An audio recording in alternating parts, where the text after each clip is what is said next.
పూణేలో మన కాంగ్రెస్ యువనేత రాహుల్ గాంధీ గారు ఛాత్రోన్కి గూంజ్ అంటే విద్యార్థుల గలం పేరుతో ఒక పెద్ద కార్యక్రమం అయితే ఏర్పాటు చేశారు. విద్యార్థుల సమస్యలు తీరుస్తాం, ఈ కుర్రాళ్ళ బాధలు వింటామని పెద్ద పెద్ద పోస్టర్లు వేసి హడావుడైతే చేశారండి.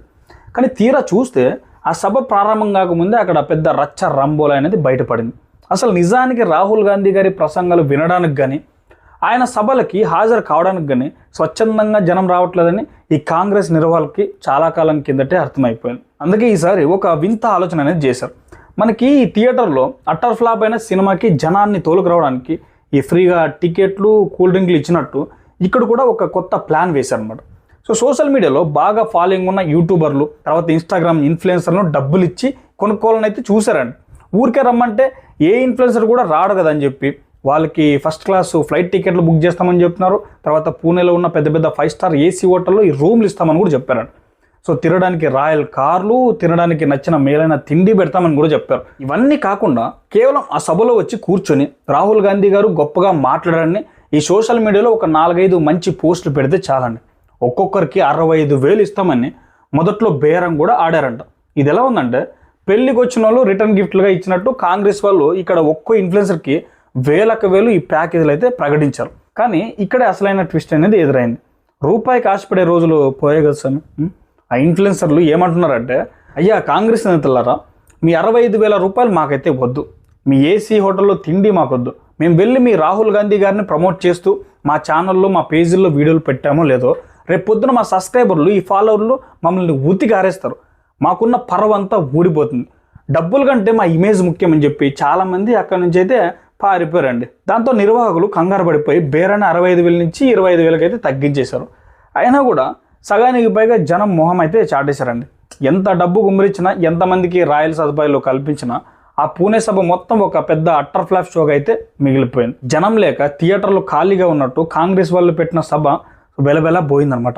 ఎలాగో ఒకలాగండి కొంతమందిని డబ్బులు ఇచ్చి తోలుకొచ్చి సభ అయితే ఫస్ట్ మొదలు పెట్టారు. మన రాహుల్ గాంధీ గారు స్టేజ్ మీదకి వచ్చి ఈ మైక్ చేతిలోకి తీసుకోగానే ఎప్పట్లాగే తన అపారమైన జ్ఞానాన్ని ప్రదర్శించడం స్టార్ట్ చేశారు. ఆయన ఏమంటారంటే, మన దేశంలో పితృస్వామ్యం అంటే ఈ పురుషాధిక్యత ఎక్కువైపోయిందంట, మహిళలను మగాళ్ళు బాగా అణిచివేస్తున్నారు. దానికి కారణం ఏంటో తెలుసా అండి? మనస్మృతి. ఈ మనస్మృతి అనే పుస్తకం వల్లే మన సమాజంలో ఆడవాళ్ళకు అన్యాయం జరుగుతోంది, వాళ్ళ హక్కులను కాలు రాస్తున్నారని పెద్ద పెద్దగా ప్రసంగాలు అయితే దంచేశారు. ఇక్కడ మనం కాస్త ఆగి మన సీమాంధ్ర ఇళ్లలోకి తొంగి చూస్తే అండి నిజాయితీగా ఆలోచించారు స్వామి. అసలు మన నెల్లూరులోనో, ఈ గుంటూరులోనో, ఈ విజయవాడలోనో, లేదా మీ ఊర్లో ఉండే ఏ ఒక్క హిందూ ఇంట్లో అయినా మనస్ఫూర్తి అనే పుస్తకం ఉంటుందా అండి? ఏ ఇంటికి వెళ్ళినా పొద్దున్న లేవగానే వినపడేది వెంకటేశ్వర స్వామి సుప్రభాతం, లేదా పూజ గదిలో ఉండేది హనుమాన్ చాలీసా, లక్ష్మీదేవి పటం, రాముడి బొమ్మ, కాస్త భక్తి ఉన్న వాళ్ళ ఇంట్లో ఈ భగవద్గీత, రామాయణ, మహాభారతం, ఈ సుందరకాండ పుస్తకాలు కూడా ఉంటాయండి. గతంలో ఒక పెద్ద సంస్థ సో నార్త్ ఇండియాలో ఏకంగా 1000 రకాల హిందూ కుటుంబాల మీద ఒక శాస్త్రీయమైన సర్వే కూడా చేసిందంట. సో ప్రతి ఇంటికి వెళ్ళి మీ ఇంట్లో ఏ ఆధ్యాత్మిక లేదా ధార్మిక పుస్తకాలు ఉన్నాయి స్వామి అని అడిగారు. ఆ సర్వేలో తేలిందేంటో తెలుసా అండి? 1000 మందిలో 990 మంది ఇళ్లల్లో, అంటే 99% ఇళ్లల్లో హనుమాన్ చాలీసా ఉందంటండి. సో దాదాపు 900 మంది ఇళ్లలో కూడా తులసిదాస్ రాసిన రామచరిత మానసు, తర్వాత దుర్గా సప్తశతి, విష్ణు సహస్రనామం వంటి పుస్తకాలు వందలాది ఇళ్లలో ఉన్నాయి. మరి ఈ 1000 మంది హిందూ కుటుంబాల్లో ఈ మనస్ఫూర్తి ఎంతమంది ఇళ్లలో ఉందో తెలుసా అండి? కేవలం 4 ఇంట్లోనే. ఆ 4 కూడా ఎవరు అని లోతుగా విచారిస్తే తెలియంది ఏంటంటే, వాళ్ళు హిందూ ధర్మాన్ని పాటించే వాళ్ళైతే కాదంటండి. హిందూ మతాన్ని విమర్శించడానికి, దాని మీద బురద చల్లడానికి ఆ పుస్తకాన్ని కొనుక్కున్న తీవ్ర అంబేద్కర్ వాదులు. అంటే సామాన్య హిందువుల జీవితంలో, మన ఆచారాల్లో, మన పండుగల్లో ఎక్కడో మూలను కూడా లేని, అసలు ప్రతిగా కూడా పరిచయం లేని ఒక పుస్తకాన్ని పట్టుకొని హిందువులందరూ మనస్ఫూర్తి ప్రకారమే నడుచుకుంటున్నారు.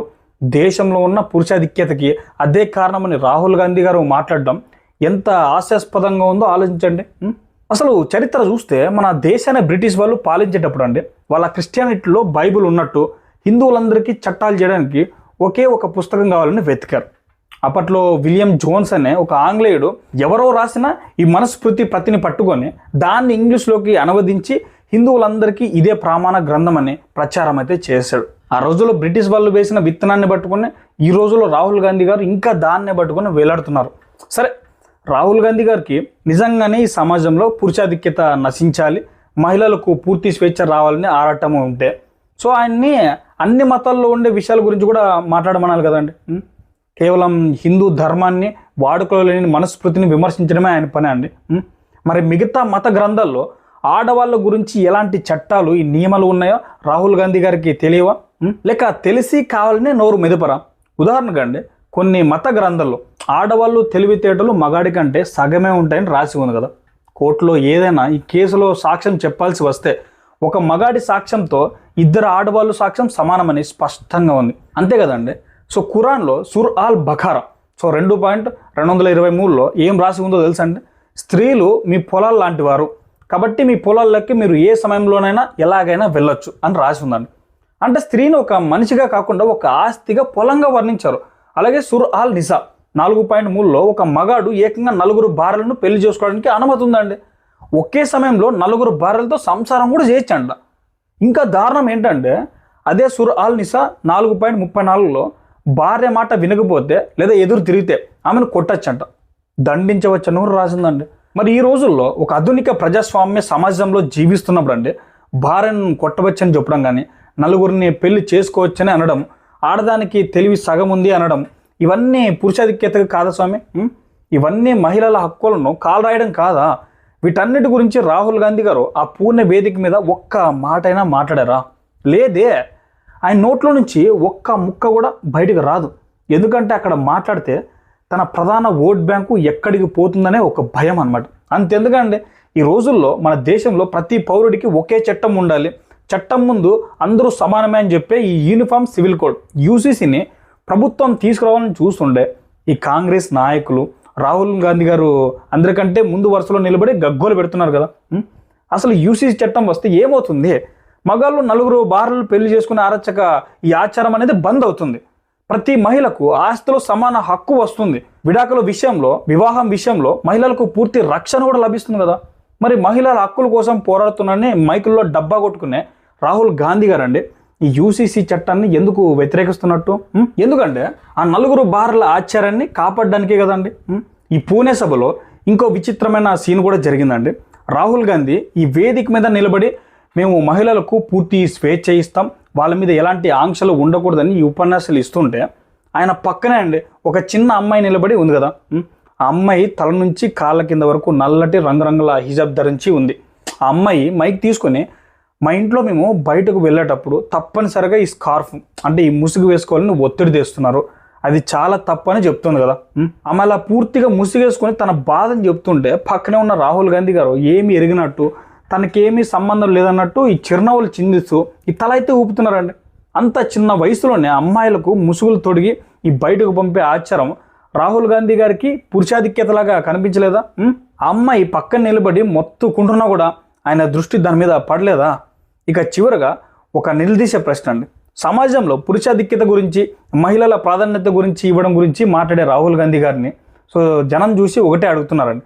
రాహుల్ గాంధీ గారు, మీకు అంతగా ఈ మహిళా సాధికారత మీద అంత ప్రేమే ఉంటే ముందుగా మీ సొంత ఇంట్లో, మీ సొంత ఈ పార్టీ కాంగ్రెస్లో దాన్ని అమలు చేసి చూపించండి. మీ సొంత చెల్లెలు ప్రియాంక గాంధీ గారు ఉన్నారు కదా, ఆమె ఎంతో చక్కగా మాట్లాడుతుంది, ప్రచారంలో జనాన్ని ఆకట్టుకుంటుంది కూడా. మరి ఆమెను కాంగ్రెస్ పార్టీకి ముఖ్య నాయకురాలుగా ఎందుకు ముందుకు తీసుకురావడం లేదు? సో ప్రతి విషయంలోనూ, ప్రతి ఎన్నికల్లోనూ రాహుల్ గాంధీ గారే ముందు ఉంటున్నారు. ప్రియాంక గాంధీ గారిని మాత్రం ఎప్పుడూ ఈ వెనక వరుసలో కూర్చోబెడుతున్నారు. అంటే మీ గాంధీ కుటుంబంలో లేదా ఈ ఇటాలియన్ సంస్కృతిలో ఉన్నది ఈ పురుషాధిక్యత కాదా? సొంత చెల్లెలకి ఈ పార్టీ బాధ్యతలు ఇవ్వకుండా వెనక్కి నెట్టేసే మీరు బయట సమాజానికి వచ్చి ఈ పితృస్వామ్యం గురించి నీతులు చెప్తుంటే జనం నమ్మాలండి? ఊరంతా నీతులు చెప్పి ఇంట్లో పాచి పని చేసినట్టుంది ఈ వ్యవహారం. అయితే ఇది సంగతి స్వామి. వేల రూపాయలు చల్లి ఇన్ఫ్లుయెన్సర్లను కొనుక్కొని వచ్చి జనం లేక ఈ ఫ్లాప్ షో చేసుకున్న రాహుల్ గాంధీ గారి ప్రసంగం అంతా ఒక డ్రామా అనేది తేలిపోయింది. సొంత పార్టీలో, సొంత ఇంట్లో మహిళలకు సమానత్వం ఇవ్వకుండా సమాజంలో లేని ఈ మనస్ఫృతిని తిడుతూ నిజంగా అణచివేత ఉన్న ఈ ఆచారాలను సమర్థిస్తూ మాట్లాడి ఇలాంటి డబుల్ స్టాండర్డ్స్ రాజకీయాలను చూసి ప్రజలు నవ్వుకున్నారు తప్ప వీటి వల్ల సమాజానికి పైసా ఉపయోగం లేదని క్లియర్గా అయితే అర్థమవుతుందండి. వీటి గురించి మీరేమనుకున్నారో కామెంట్ చేయండి. Thank you for watching. జై హింద్, జై భారత్, వందే మాతరం.